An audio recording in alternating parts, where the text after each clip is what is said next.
Morning. Morning, everyone. Very lovely to see you. Oh dear, this thing is the bane of my life. I don't know how to get it to stick.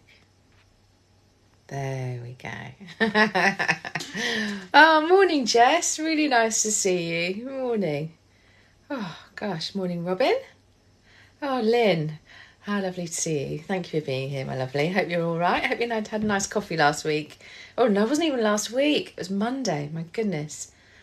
Ah, morning. Oh, Vicky, morning. You are lovely. You are lovely being here. Thank you so much. Early on a Friday morning. Oh, gosh. Oh, Jess, you've got to work soon. Well, I'm glad that you're here for now. It's nice to see you. Morning. Andrew Meredith, nice to see you. How are you all doing? Are you all right? Have you had a good week? I know it's not long since we've seen each other because we saw each other on Monday, but I hope you're all right. How's your week been? Morning, Imogen. Nice to see you. Oh, morning, Psychology from Royal Family University of Switzerland in South Africa. How very lovely. Welcome.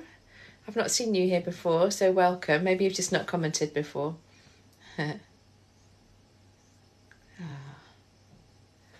Yeah, so I'm glad you had a nice coffee, Lynn. Yeah, it just feels like, it does feel like last week. It feels like a lifetime ago that we did the last live. But I'm chuffed that you're here. I'm glad you had a nice coffee. That's really nice.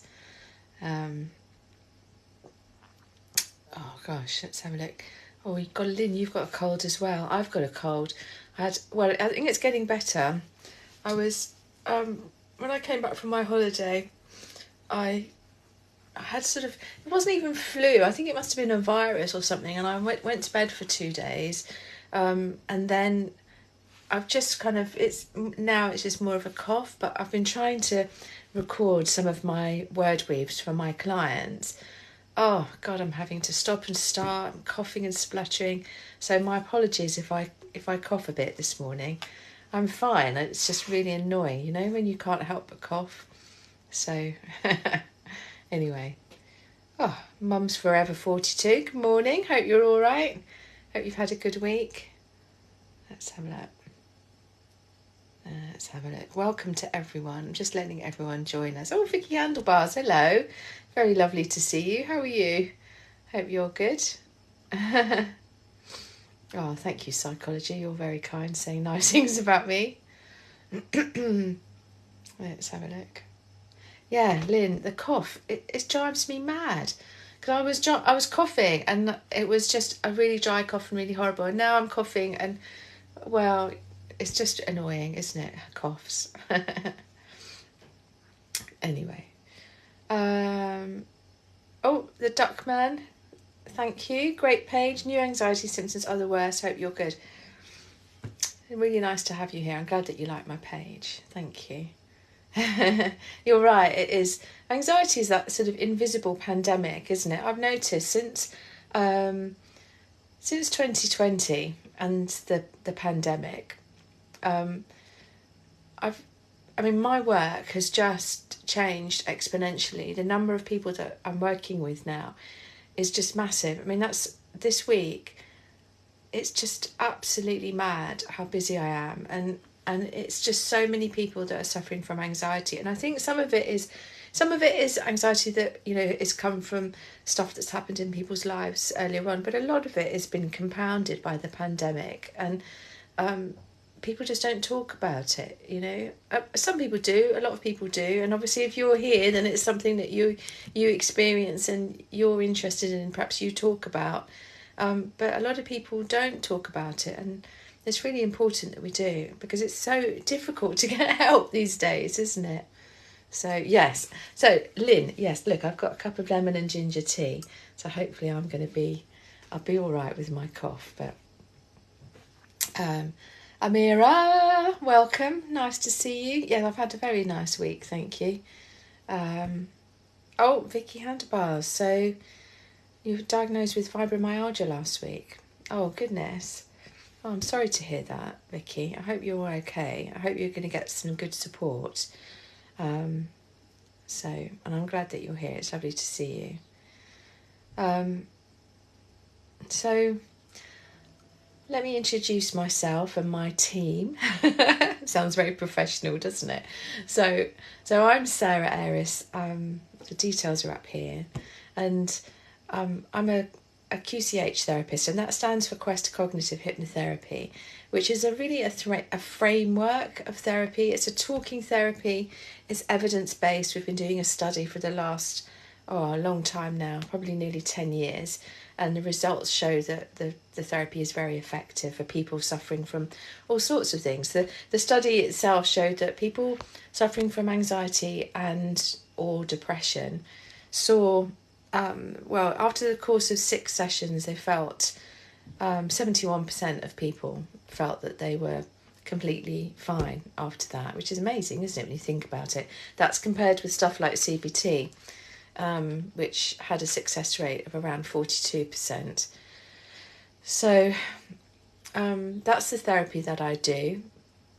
And my sort of specialism, the thing that I work with mostly, is I work with people who are suffering from anxiety. So it really interests me. It's not the only thing that I work with, but I think it's something that's happening for a lot of people these days, and there isn't the help out there, the immediate help that we would hope that there would be.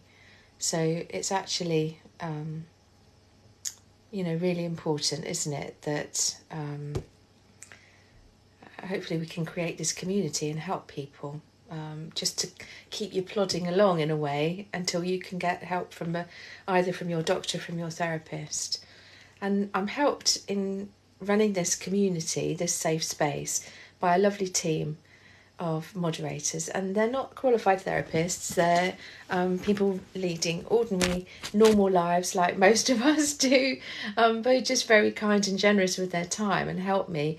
And that's Lynn 250, Jasmine, Vicky Hodson, and Vicky Handlebars.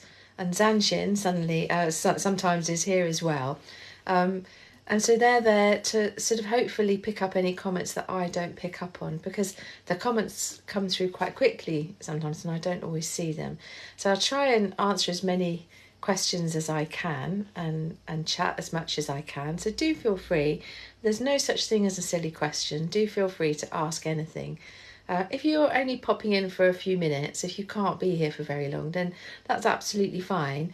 What you'll find is that through my profile page, so you find that by clicking on my picture, through my profile page, there's a link tree with links to lots and lots of free resources, and one of those resources is my YouTube page, and on there I always upload these lives so that you'll be able to see the live in your own time if you fancy, if you want to, if you haven't got time to sit and listen today.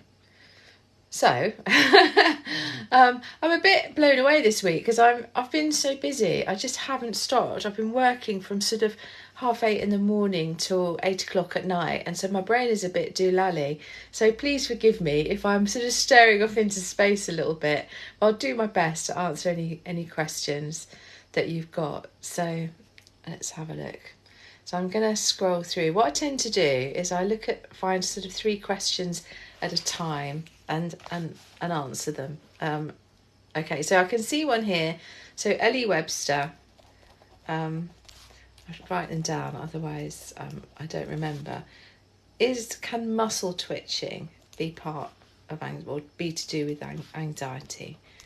Really good question, Ellie. So I will come back to that. I won't be a second. Let's have a look.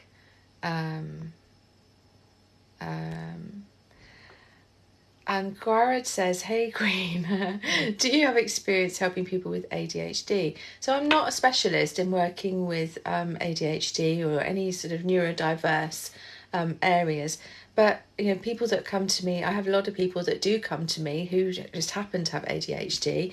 I've worked with people who have autism. It really depends on the person. The thing about QCH is that we take each person as an individual, and so it's not that I'm working with someone particularly because they have ADHD, but I might well work with someone who happens to have ADHD. So I hope that answers your question.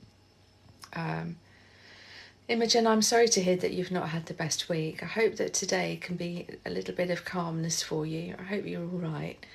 It's horrible, isn't it, when you have a bad week? User 285, love your videos. My anxiety is also worse than it's ever been. I'm sorry to hear that. I'm really glad that you like my videos. Hopefully they're helpful. But it's horrible, isn't it, when your anxiety is up? So I hope that this hour can help you feel a bit calmer. You're very welcome here. Ellie says, have you heard of anxiety seizures? So I'm gonna be coming to you, Ellie. So I'll see if I can think about that. Karen says, my breathing's been so bad. Tabitha, I haven't slept and voices and flashbacks are too much. I'm sorry to hear that. It's really hard. Really hard. Let's have a look.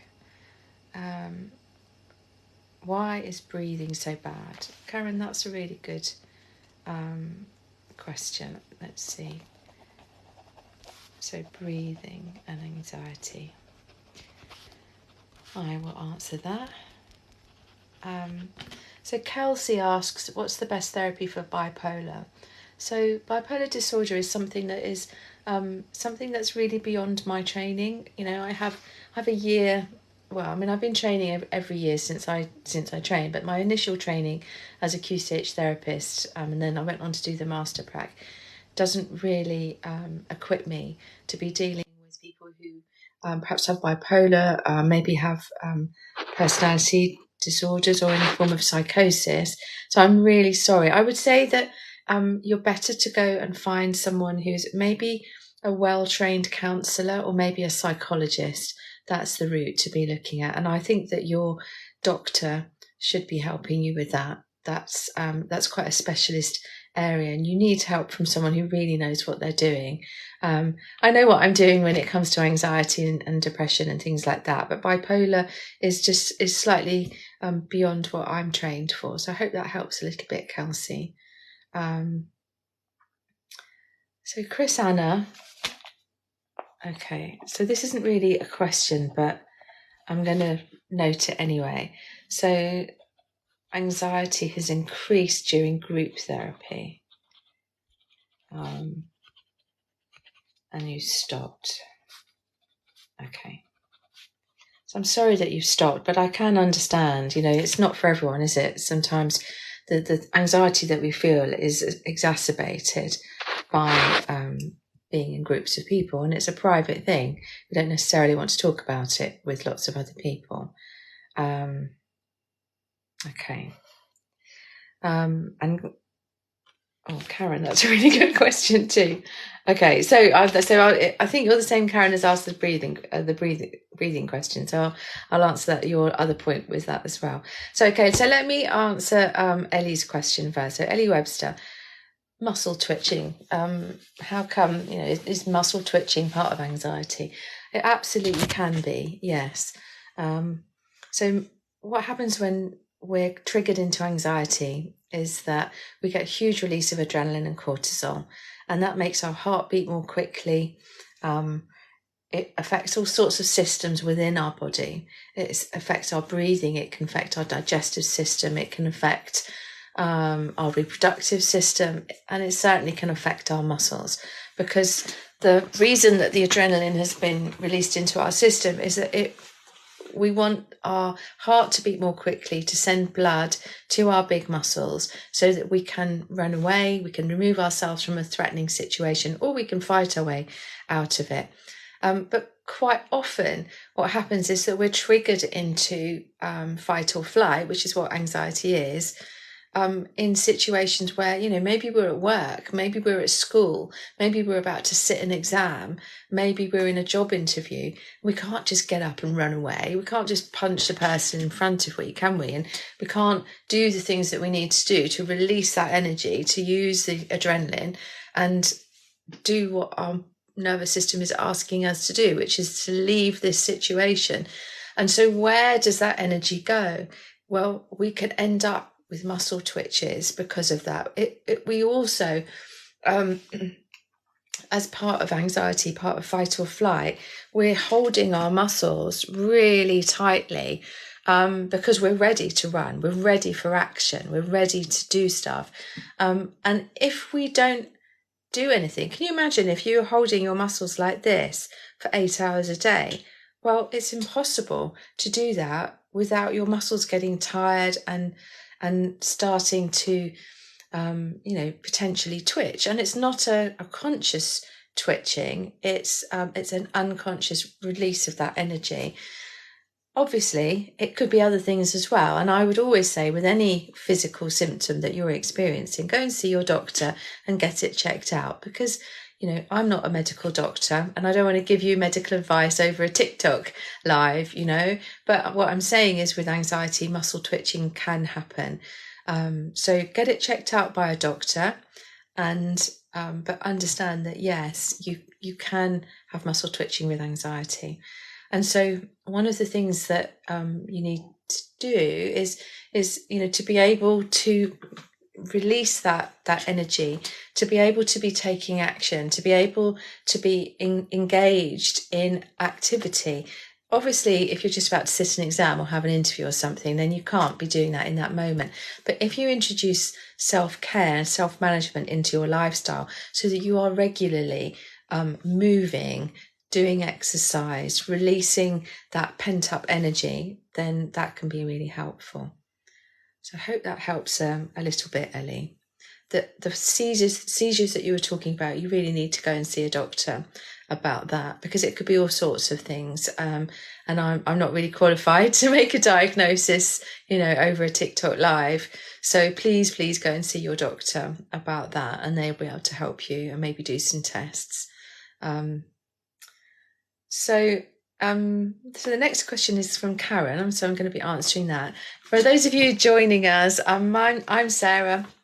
I'm a QCH therapist. That stands for Quest Cognitive Hypnotherapy. It's a bit of a mouthful, so we've shortened it to QCH.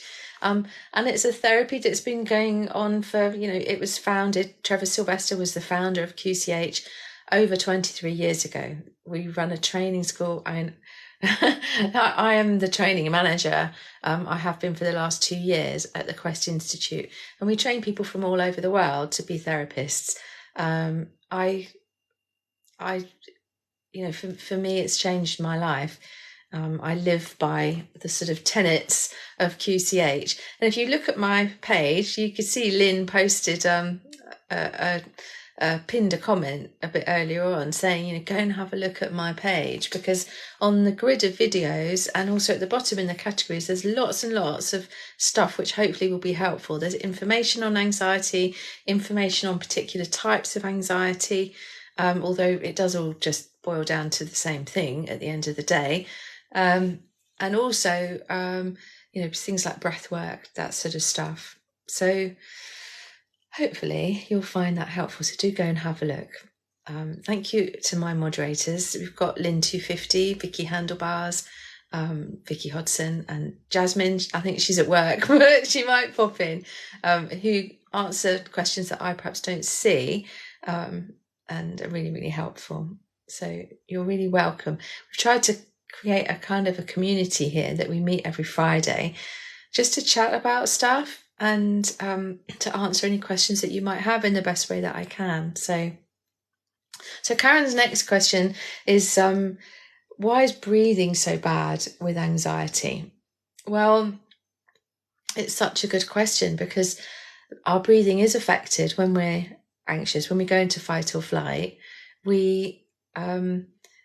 Our breath is one of the most fundamental things. It's a totally necessary survival response, isn't it? We have to breathe, and we all breathe from the moment we're born until the minute we die. And when our nervous system perceives that there's threat around us, what happens is that, as I said, we get the adrenaline and cortisol, our heart starts to beat more quickly, but also our breathing changes. We go from having hopefully nice, slow, steady breath to being very up here. We might do a preparatory breath. We might go like that and hold our breath for a bit, or we might be panting, getting very quick breaths, because that way we're getting lots of oxygen into our lungs, and so that oxygen can be pumped around our bloodstream into our big muscles so that we have the energy to run away or to fight our way out of a difficult situation. The thing though about our breath work is that our breathing is that it can make us feel a bit weird, like so often people say when you're anxious, take some deep breaths, and people mean well when they say that, but actually taking deep breaths isn't really the way to go. It's much more about the out breath. If you're taking lots of deep breaths, then you're hyperventilating potentially, and when you're doing that, you can end up with all sorts of symptoms. So there's various symptoms that are connected with the breath. So you can get all pins and needly. So you can get pins and needles in your extremities. You can feel a bit faint, a bit lightheaded. You can feel a bit sick, a bit nauseous. So there's all sorts of things that can happen with your breathing. And if it goes a bit doolally because you're feeling anxious. So there's lots of breath techniques on my main grid, but some of the things that some of the techniques that can be really helpful are techniques that just slow the breath down, and it's much more about a long, slow out breath, pushing out with your stomach muscles, pushing out with your diaphragm, and then don't worry about the in-breath. The in-breath will come, it will always come. So on my breath category, there's lots of techniques around being able to do that, resetting the breath. A lot of the time when you reset your breath, so there's a couple of resetting techniques that I share on my page, that also calms your heart, because it gives your heart that space to just beat more slowly, more steadily. So it's weird. As Karen says, there's so many symptoms associated with anxiety, and they're all there just to send you messages. Your what's happening is that your nervous system is aware that there's potential threat for you. That might be true, it might not be true, but your nervous system doesn't care if it's true. All it wants is for you to be safe. As an organism, as a human being, our nervous system wants us to be safe, survive, and ultimately to thrive. And so the minute it perceives that there is threat around us, it sends messages to us. So it's sort of knocking on the door going, watch out, there's danger, you need to do something, you need to take action. And so the fight or flight response is magnificent to help us with that, because you certainly can't not note it. You can't ignore the symptoms. I mean, that's the thing, isn't it? Is that I'm sure if you have anxiety, you'll know what happens. If you just ignore it, it builds, and then maybe you go into a panic attack because your nervous system is going, would you listen to me? We're in a dangerous situation here. So what it's trying to do is it's trying to make us move. It's trying to make us take action to protect ourselves. And so that's where we need to be able to answer those messages, send our own messages back that, yes, okay, I have removed myself from this situation, or, okay, my breathing has slowed, it's all right. Because sometimes we're not actually, most of the time, we're not in a life-threatening situation. Our brain believes that we are. And so by sending the physical messages to our nervous system through the physical work that I talk about, the breath work I talk about, by creating an environment where generally we feel safer and steadier, our nervous system feels heard. So I hope that helps a little bit. Let me scroll through some of these comments, because I do ramble on a bit. So let's see. Chris, I'm coming to your comment next, Chris Anna. Let's have a look. Marina, do you have any advice on dealing with feeling alone? So loneliness. I'll come back to you on that, Marina. I'm sorry that you're feeling that. Can anxiety, so Dents says, can anxiety cause blurred vision? Okay, I'll come to that. Oh, Andrea, hello. Nice to see you. And hello, Holly. Lovely to see you too. I'm getting good at coming in on time for the live. Morning, everyone. Good morning, Holly. It's lovely to see you. And Simon, so all the comments have just whizzed by. Simon asks, why do I get bad headaches after a big panic attack? Okay. So obviously, this is a TikTok live, and I'm not making sort of specific diagnosis. This is kind of general general stuff. And I would always say that if you have a symptom that turns up in your life that's new and you're worried about it and it's out of the usual, go and see your doctor. Don't take advice from someone on TikTok, because I don't know you. I don't know your circumstances, and I might be absolutely right in what I say, but what if I'm wrong? You know, I don't want to be wrong. I want you to be belt and braces, and go and see your doctor if you're getting any physical symptoms. That is that's really important. But I hope that makes sense. But I do my best to sort of give you an idea of what potentially it might be. But I'm sort of more general in my responses here. Okay. So let's have a look.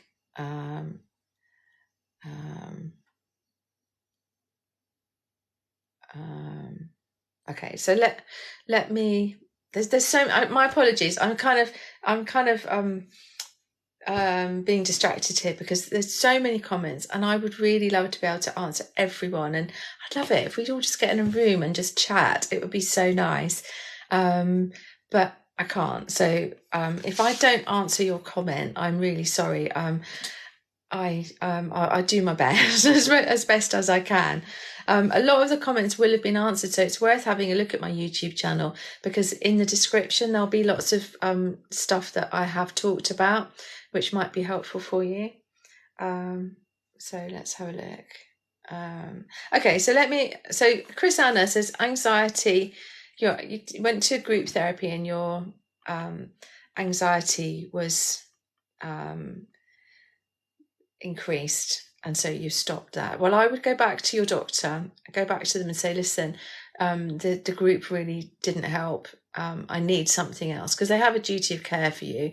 And although they've, I think in a way, for some people, a group session can be really helpful. For other people, it's absolutely not appropriate.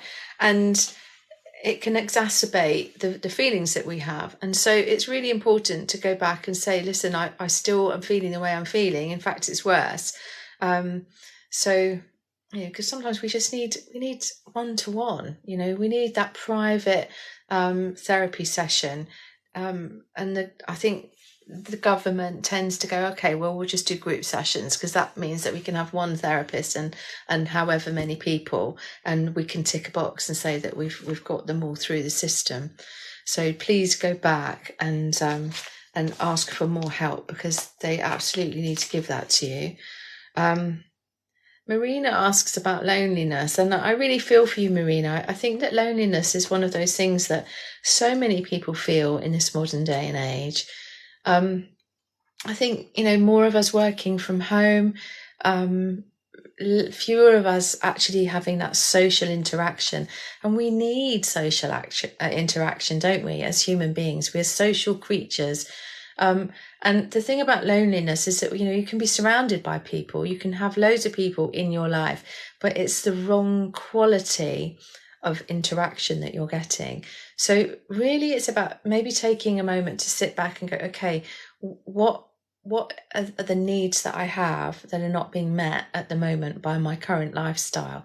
Because it's about being with the right people, having the right social connections. Because you can meet someone and you absolutely love being with them, and they make you feel good about yourself. Your two nervous systems connect in a way that soothe and calm each other. You feel interested in that other person, but it's difficult to find those people, isn't it? It's it's quite understandable that a lot of people who are lonely tend to withdraw into themselves, because they start to think, well, no one's interested in me. I don't really like anyone else. I haven't got any friends. I'm never going to meet anyone. And therefore, what's the point in trying? And so your world becomes smaller and smaller, and you feel lonelier and lonelier. And actually, the solution to it is to look at, okay, who do I know already? Who do I like? Who makes me feel good about myself? And how can I begin to connect with them more often? I mean, I'm terrible. I wait for people to connect with me. I sit back. I quite like my own company. And, I'm an introvert, so I feel quite comfortable in my own company. But I do also really like being with other people. But I don't tend to reach out. And that's certainly a failing of mine. And it may well be that, some of you out there can recognise that sense of, yeah, I'd like to be with other people, but I'm waiting for them to contact me. Sometimes we have to take action and reach out. So that's something to think about. But I do feel for you. But think about that. It's the quality of our connections. And I think, this sounds really trite, doesn't it? But, so often you hear people say, oh, join a club, volunteer for a charity, all that kind of thing. And you might be thinking, oh, blimey, I've tried all that. I don't want to do that. But if you think about the stuff that you love, then you want to be with people who love the same stuff as you do, hopefully. So you've got stuff in common, and you're only going to meet those people by, connecting with groups, with activities that allow you to meet those sort of people. So I hope that makes sense a little bit. So Dents, so your question, you asked, is it possible to get blurred vision with anxiety? So I think if you're getting blurred vision, you really need to go and see a doctor. If you can't get in to see a doctor, go and see your local, what's the word? Ophthalmologist, is that the word? But, to be able to go to Vision Express, go to Specs or Us, go to your local shop where you can go and have an eye test, because they will be experts and they will be able to look at your eyes and see if there's anything going wrong specifically with your eyes. Don't wait around. I mean, I think from the age of 40, I'm just going to have a sip of my drink.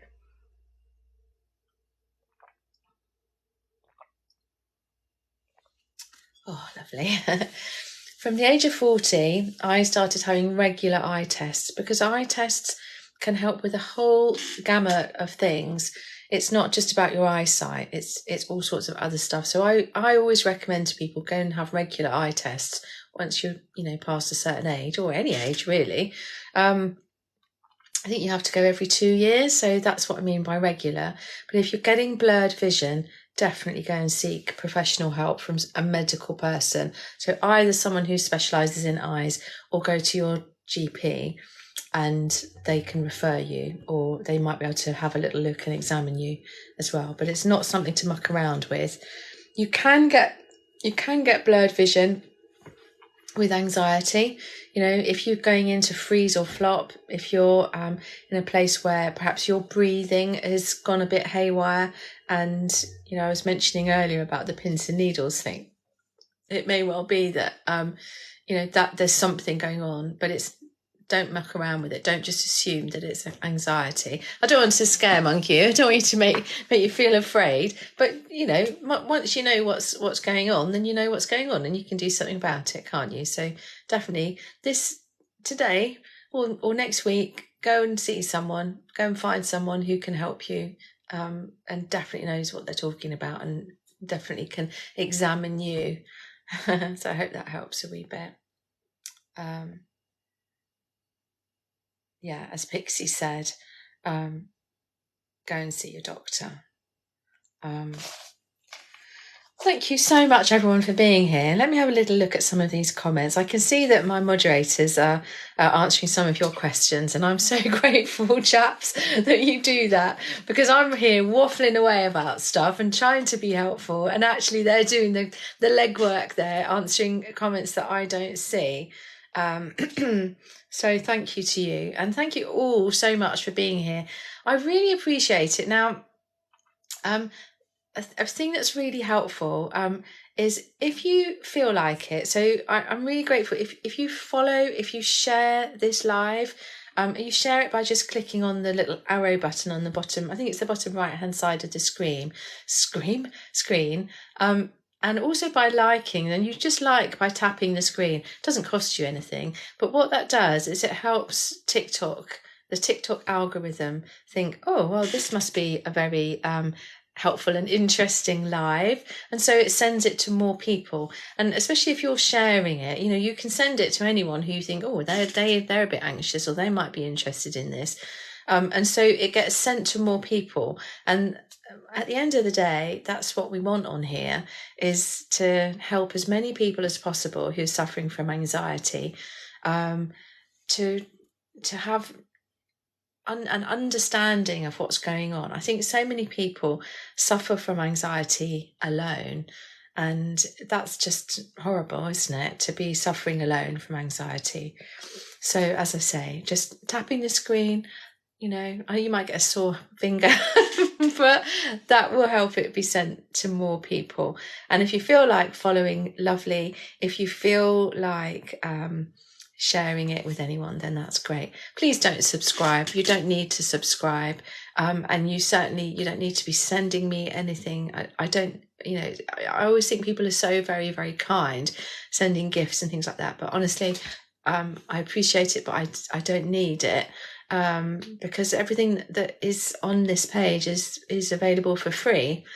So yeah, just so you know. So this is really interesting. So is that Kells? Kells says, I've started swimming after work. It allows me to de-stress, and I find I sleep a lot better. Do you know what? That is such a good point, because that's one of the things that I always say to my clients is, amongst the myriad of things that we can do to help anxiety, and I don't think people realise how much can be done to help people with anxiety. Self-care is one of the best ways of lowering those levels of adrenaline and cortisol, and lowering and increasing the levels of the hormones that show your nervous system that actually all is well. And swimming is a wonderful thing to do. It calms your breathing, hopefully.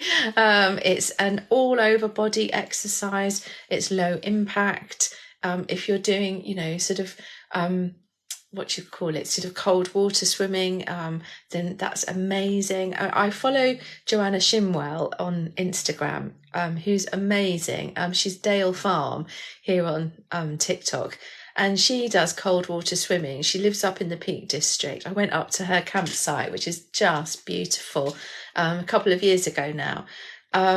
And she does cold water swimming, and she is really well worth following. So Joanna Shimwell, and she's Dale Farm on here, but her main page really is Instagram. And she talks about her own mental health journey. She lost her dad just over a year ago, very suddenly. So she talks about grief. She's quite an amazing person, and I think that she's very honest. She doesn't honeycoat or sugarcoat anything. It is what it is. She is who she is, and I think it's really reassuring for a lot of people to see someone going through struggles. But some days she'll be going through a really hard day. She'll be in tears, and the next day, she's like, I feel so much better today. I've been swimming. I've been outside, I've done this, I've done that, and so yeah, we do go and see her. But that's one of the things, is that she includes in her lifestyle lots and lots of self-care. She works really hard because she's a farmer, but she does so much to help herself, and she does so much to help other people understand what's going on. So I would definitely I would recommend going and looking at her. But well done, Kels, for that swimming. I think that really can help. Let's have a look. So yeah, Kels, Lynn, I can see a few people talking about colouring. Part of self-care, one of the things that I talk about. So there's various areas, and when I talk about self-care, I'm not talking about, well, it depends, but it's not that sort of, oh, lovely, I'm just going to go and light a candle and sit in a bath for 4 hours. If that's your thing, then that's great. But it's much more about self-management. It's about really connecting to different areas, and the areas that I'm talking about are connecting with other people so that you can co-regulate. It's connecting with yourself so that you can self-regulate. It's connecting with animals. The animals that we have are amazing. I know, Lynn, you talk about your rabbit and how amazing your rabbit is. And I know that, there are other people, you'll all have cats, dogs, horses, hamsters, all sorts of animals, and the unconditional love that they give you. So connecting with your animals is a way of self-care. Nature is the other thing, going into nature. And that's different for all of us. For some of us, that'll be sitting on our balcony with a cup of tea, looking at the view, listening to the birds. For others, it'll be walking in the Brecon Beacons, climbing. It's a huge spectrum of stuff, being in nature. So that's really important. All of the research shows that being in nature is massively helpful for our well-being and our mental health. The other thing is exercise, getting the blood flowing, getting the endorphins flowing through us, because that, again, shows our nervous system it's okay, we're well, we're able to move in a way that is connected and healthy, and we enjoy.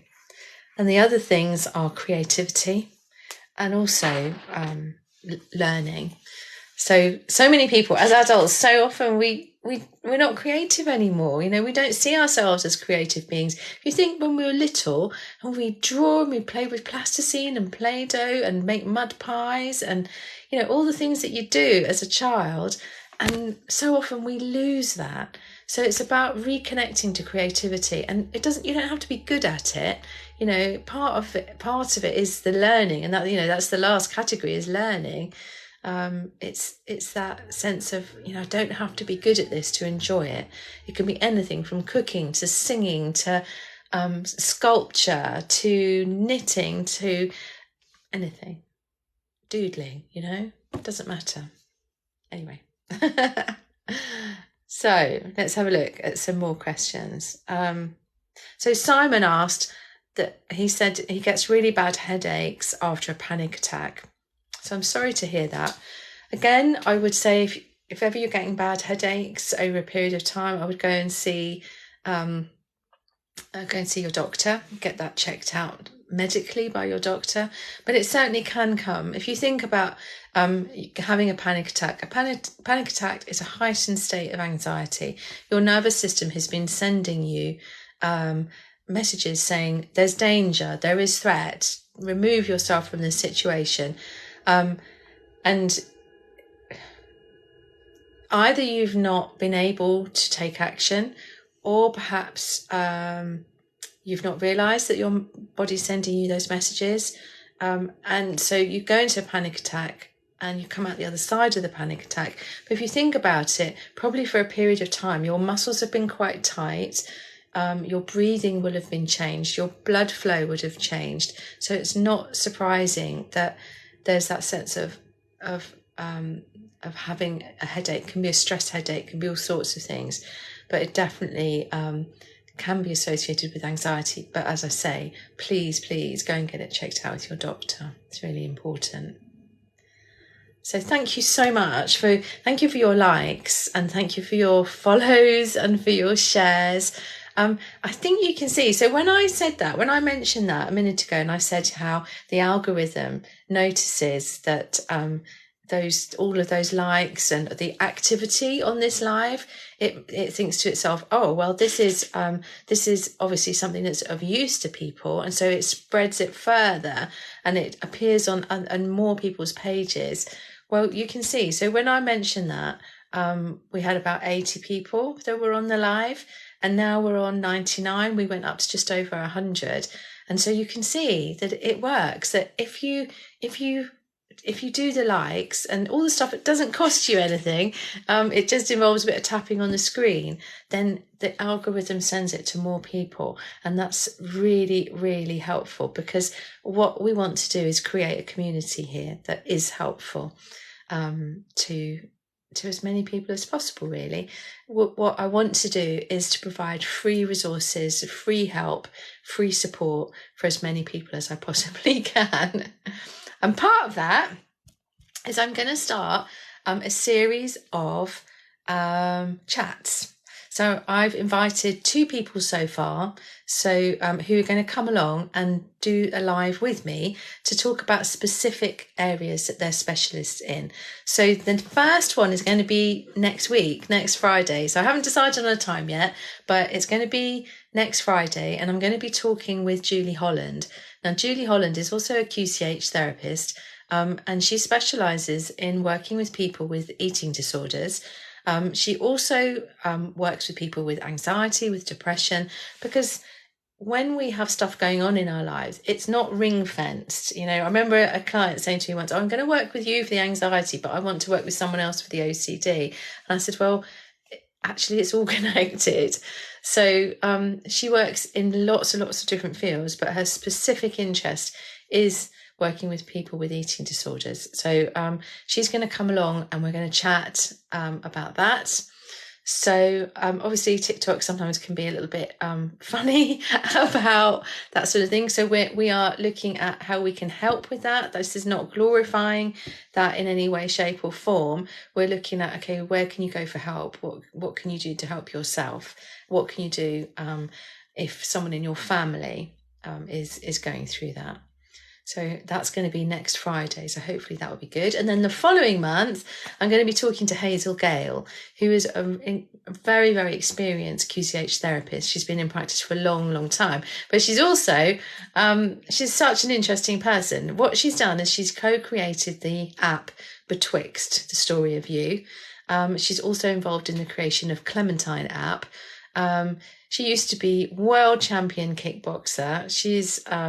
She's an international speaker. She's an author. She's a bit amazing, really. She was one of the assistants when I trained. She assisted on my course. And I'll be honest, I was always a bit intimidated by her, if I'm honest with you. So I can't quite believe that now she's coming on here and I'm going to be interviewing her and chatting with her about what she's doing. I have learned over the years that actually she's just a really nice person. So hopefully it'll be interesting. So that'll be in a month's time. I'll let you know the date for that. So let's have a look. Let's see if I've got any questions. We've got about 10 minutes left, and see if I can do... let's have a look. Thank you so much. Oh, Julesy, morning. Nice to see you. How very lovely. So Jen says, I think my nervous system's out of whack. It tells me to panic more than it should. Okay, so that's interesting, isn't it? So what's going on there? I mean, hopefully you're getting some support. And sometimes what can be happening is that, you can do all this stuff. The stuff that I talk about is really helpful. The self-care, the physical techniques, the breath techniques, all of that sort of thing. But if you're being triggered into anxiety, into panic attacks regularly, then maybe your brain is making a match with something that happened in the past that really needs dealing with. And that's the thing to look at, is maybe to go and see someone, maybe to find a therapist, so that you can look at where has this come from and how can we reframe this, because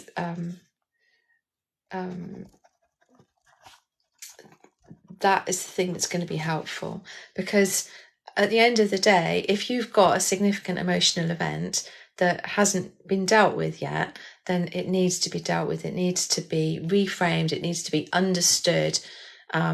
so that your brain doesn't need to trigger you into panic regularly. Okay, hope that helps a little bit, Jen.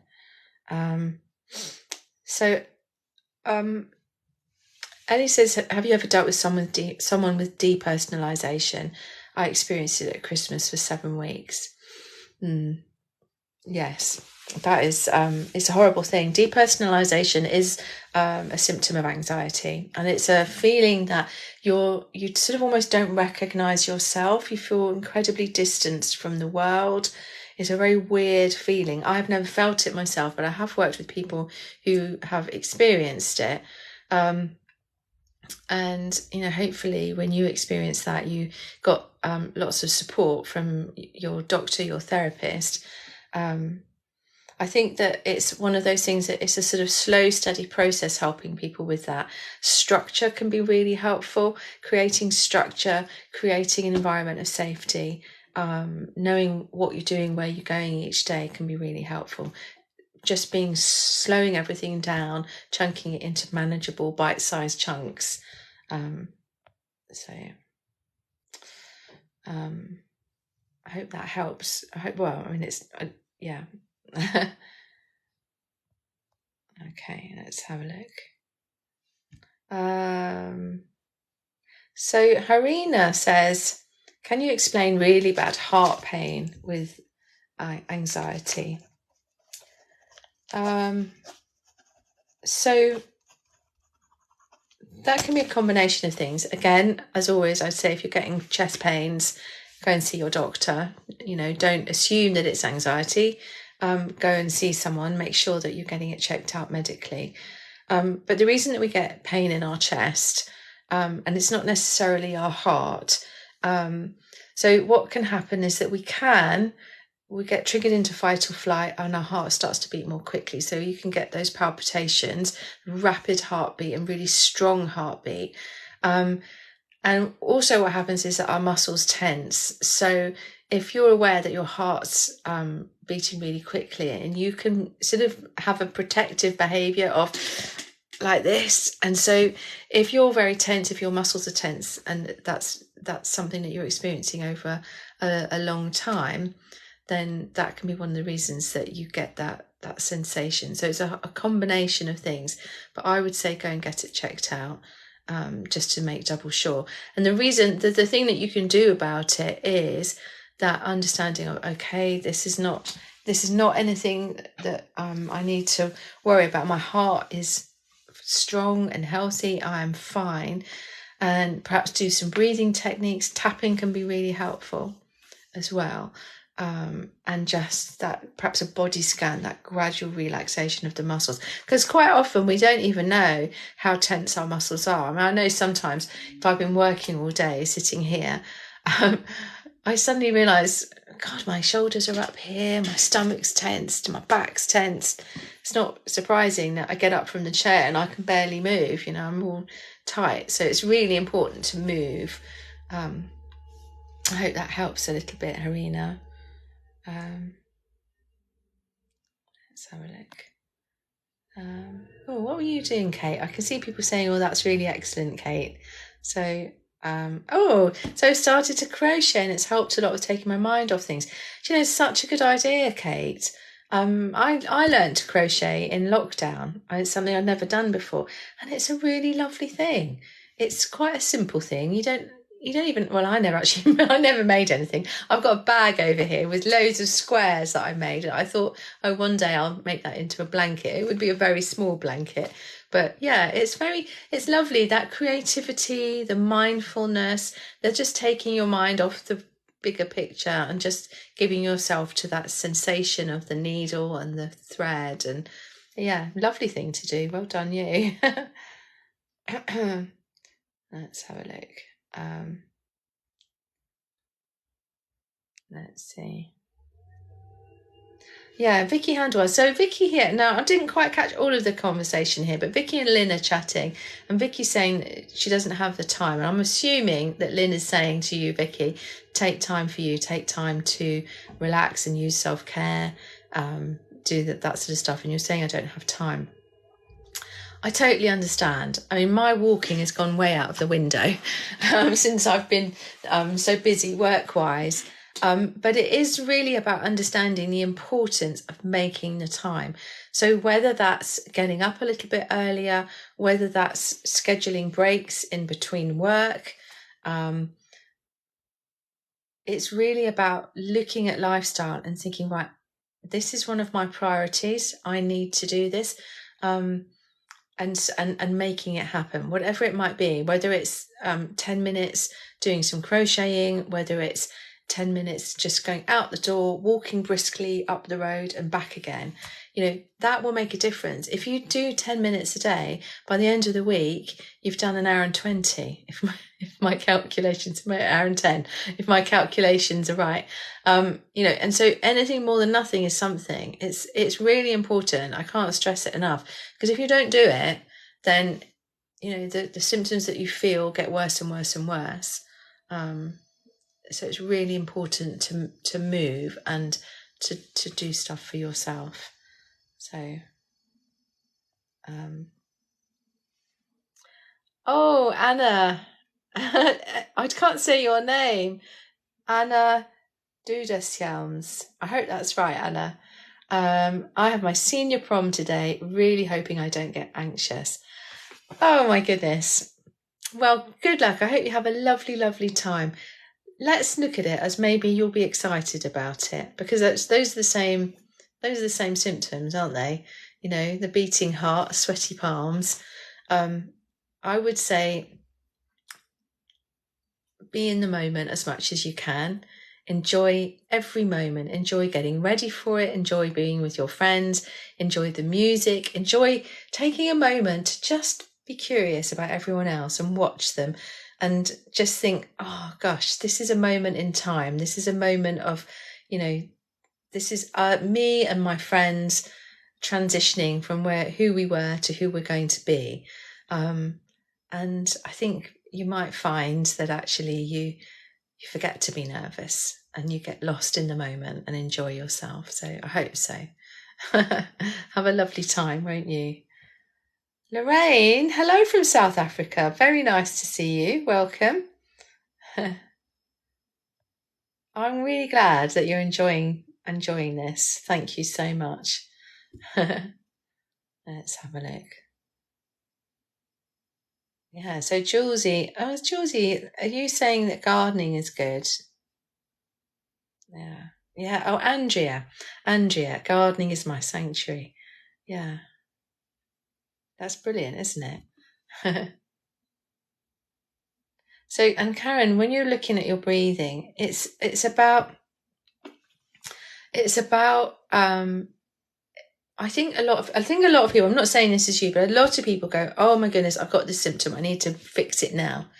And it's not so much about just fixing it in the moment. It's about creating that environment where generally you are much more relaxed and much more comfortable, much more connected to life and to the world, so that you don't get those intense moments. You don't get those moments where it's the straw that breaks the camel's back.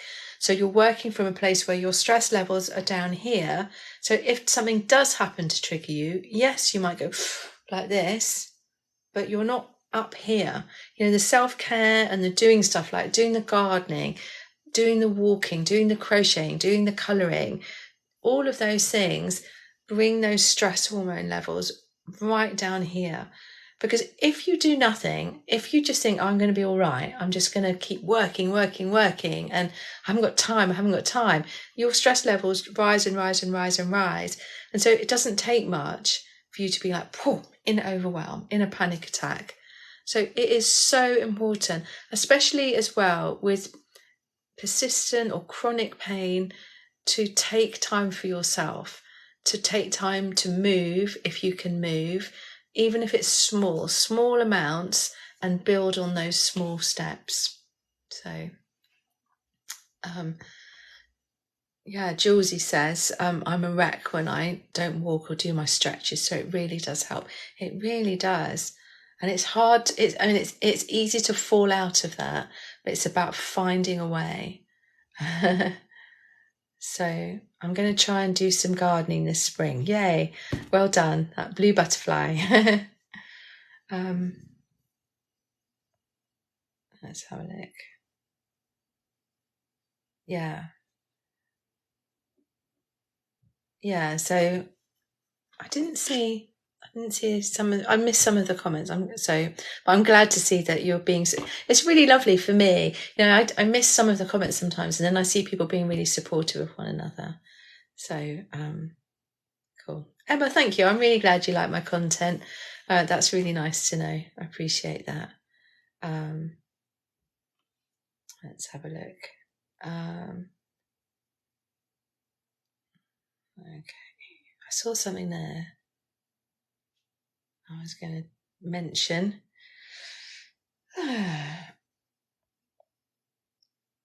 Oh, yes, that was it. Would you recommend Atomic Habits? Yes, I would.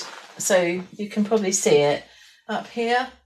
It's a book by James Clear, Atomic Habits, and it's really good. You know, I noticed there was someone who was talking about leaving things to the last moment because they're dreading them. Atomic Habits would be a really good book for you, because it helps you to begin to organize yourself. And he's got a great, if you Google James Clear, he's on social media. He's got a great newsletter that he sends a couple of times a week, I think. And he has, like a quote, he has some thoughts, he has some tips. It's a really good newsletter, and I definitely would recommend reading his book Atomic Habits.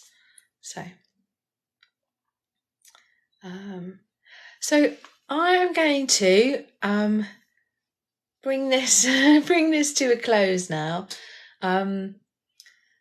It has been so lovely. Thank you all so much thank you for being here. Thank you for being part of this community.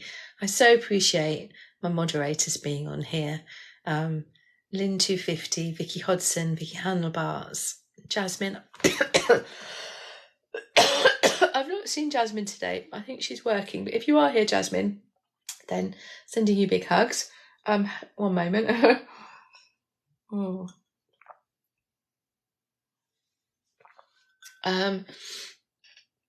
Oh my goodness. So so thank you to my moderators for keeping this a really nice, safe and friendly community. It's very lovely, and I'm always so appreciative. My next live is going to be next Friday. I will do a little post and I'll put it on my profile page so you can see the timing of it. It might be in the afternoon because I'm doing this chat with Julie Holland, and she can't do the morning, so I think it might be an afternoon. So let me know. Let me know when would suit you best. I'm thinking maybe 3 o'clock, maybe 5 o'clock. So let me know what would suit you best of those times. Julesy, you are absolutely right. The moderators are very lovely. And do you know what the lovely thing is that I know that they all chat, and sometimes I think they've met up in real life, having been moderators. So it's so nice, isn't it? Okay, so Vicky says 5, Simon says 3. Any other thoughts on what time I should do the live next week? 3 or 5 or another time? I'm going to be chatting with Julie Holland. Sarah says 5. Vicky says you can do either time. Lynn, any time. You are wonderful. Do you know what, Vicky? It would be really nice to meet up. We should do like a little community meetup. I don't know how we do it. We've got Jasmine's in the Isle of Wight, and Lynn's in Scotland, and I'm in Hertfordshire. I'm not sure how we could do it, but you never know. Maybe we can do it. So we've got a few for 3. Go for 4. Simon says in between. Julesy says I'm easy anytime. Oh, you're in London. Okay. Yeah, we must do it. Okay. So, Ellie says 5. Let's have a look. Okay. So I'll see what I can do. It's going to be on the YouTube as well. So thank you all for being here. Thank you so much to my moderators. Thank you all of you who are here and are just such lovely people, helping and supporting one another. That sense of empathy that, so many people are struggling, and it's lovely to be able to have a place, I hope, where you can come together and see that actually there are ways forward. And I think that's a really important thing, is to begin to give your focus as best you can to the moments in life where things are all right. It might not be all the time, and you might be having a really difficult time for most of the time, but look out for those best moments in your day, the moments where there's the birds singing, or someone smiles at you, or there's something on telly that you really like, or you have a cup of tea and it's just perfect. Those moments, because the more we can focus on the good things that are there in our lives, the more our brains and our nervous systems can begin to relax and feel a little bit better. So I hope that this morning has helped a little bit. I will see you next week. And have a lovely weekend. Look after yourselves. I'm going to stay just for a few more minutes just to say goodbye, but do take care, won't you? And thank you for all your support and for all your likes and follows and shares.